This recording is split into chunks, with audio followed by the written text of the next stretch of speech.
In 1912, we actually had more electric cars than petrol cars. But it was that we weren't that technologically advanced at that time.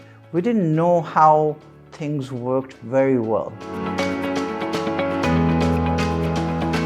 With this industrial revolution became the new terminology, which was industrial globalization, where somebody making something in Pakistan or in Japan or in Bangladesh could sell their goods to some place in the US or Australia or Europe.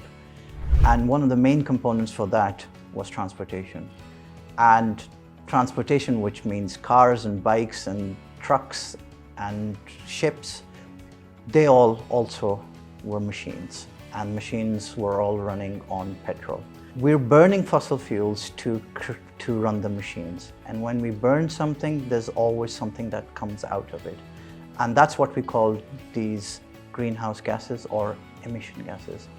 We found out that our carbon monoxides and carbon dioxides, which in turn have started interfering with our health, with the climate, because there's so many vehicles. About 30 to 40% of all the emissions in the world now are because of transportation. That got us to thinking, why don't we use something else? We use steam, we use petrol, why not something new? And that's something new that we found out is electricity. And electricity is something that we've all seen motors running on, such as our fans, such as any generators and toy cars. So why don't we use that in real cars instead? So a lot of work started where we started using the motors and batteries, just like we did in our toy cars, in vehicles as such. And that has led us to now in 2023, where we have 10 to 15% of all vehicles in the world that have become electric. So what are these electric vehicles and what goes into it? How does it work? So just like our toy cars and everything, you have a battery pack, which is the energy. So the batteries, which could be lithium-ion or lead acid and all, they replace the fuel.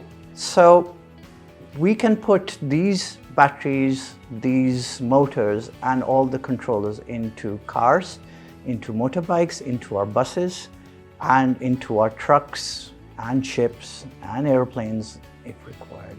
So basically now we are able to put all of these things together into a nice little building block, just like we put Legos together.